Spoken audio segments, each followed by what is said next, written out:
Have you ever wondered why do close relationships breaks or hurt us the most? Because their sound, their words, their voice is like echo. It rings constantly in your ears. It's basically guiding you.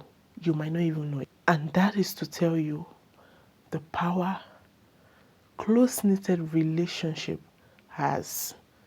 So please, let's think twice.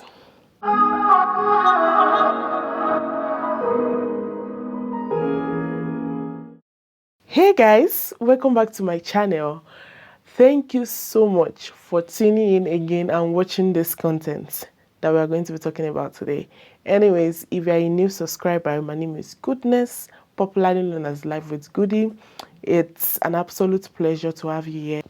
Without further ado, today, while I'm going to be making myself up actually, today we are going to be talking about something very interesting. In as much as I try not to talk about relationship, marriage and whatnot, trying to give people or people saying that everybody has an opinion on social media right now.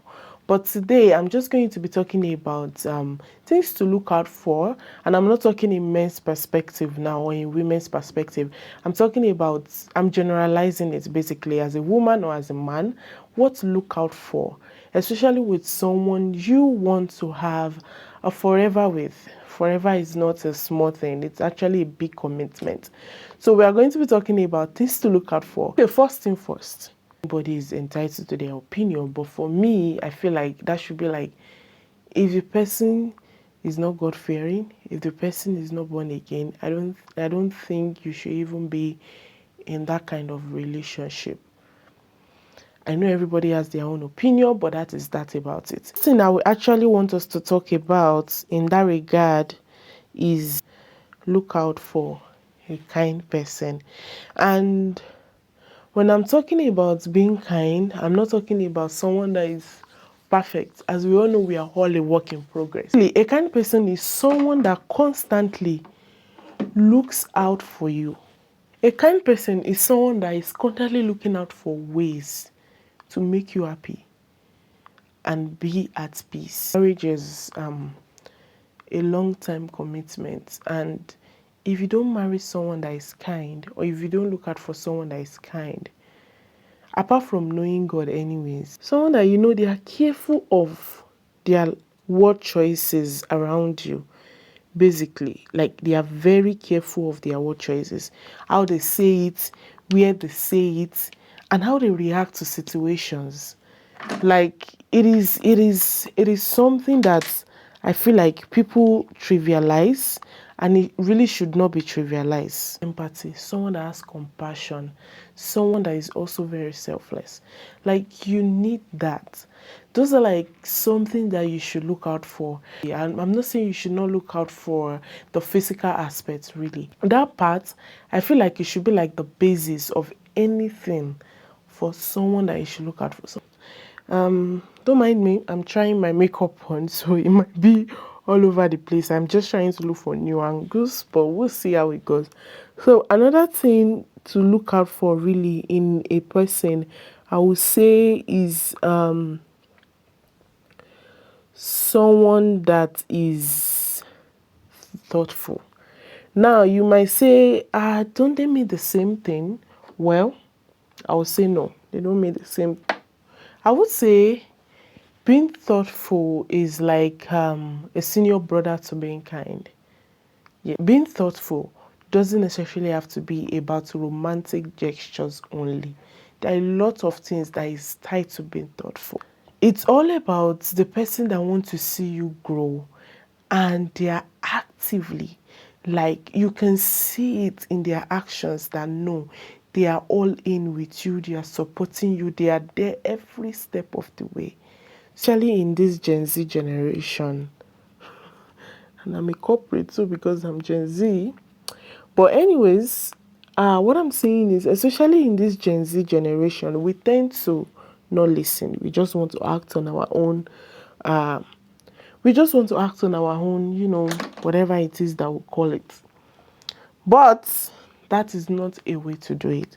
So there was something I read where someone was talking about, was when I was actually putting my thoughts together this morning, when I was trying to gather my thoughts about this video, I came across something online and it was very profound. I'm going to be sharing this with you. I'm going to read what that person said. Yeah. A kind person gives you the impression of caring a little more than just being polite, as you would with a nice stranger or an acquaintance.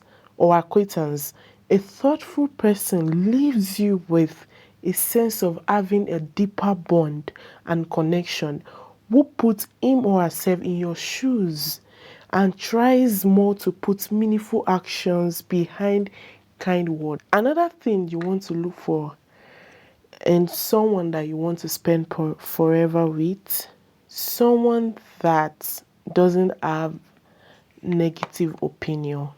Now, you'll be wondering that what do you mean by someone that doesn't have negative opinion? Okay, let's look at it in a way like this. Someone that constantly tells you that you're not capable. I mean, to me, that's a red flag. Get out. This person has it. Because, okay, let's look at it. Your family member, they grew up with you. You had most of your formative years with them. But with this person, a chunk of your adulthood is going to be with this person. So let's be realistic with each other. If someone is constantly bringing you down, someone is constantly saying that you are not capable of something, especially if you have a big dream, if you have something that you want to achieve, probably because of being jealous or whatever it is. But if that person is constantly telling you that no, you're not capable, I think you should run, really.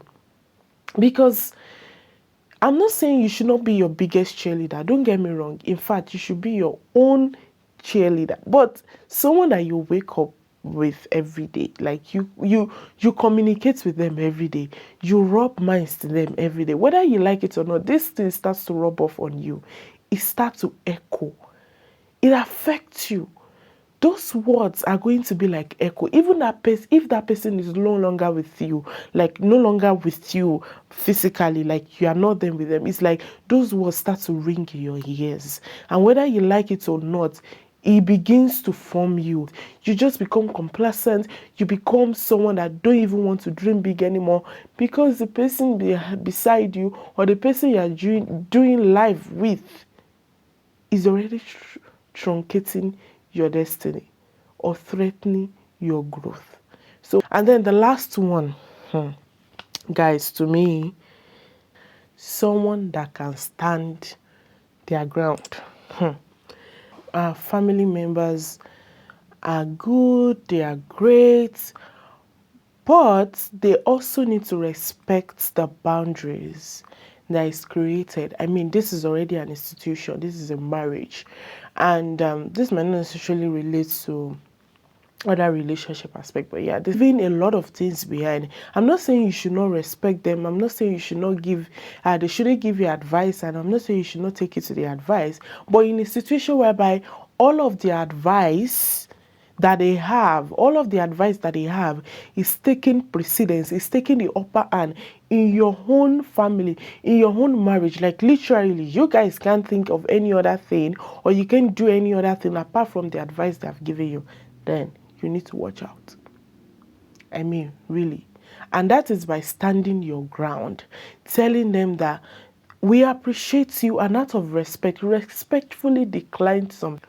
So let me know in the comment section what you think, if this is actually truth, or if you have any other thing that you would want to add. I think that will be it for this video. Like, comment, share, do all the good stuff, guys. You know, I'm begging, literally. Now that I'm back on YouTube, I need your support, guys, because I can't really do this on my own. Bye.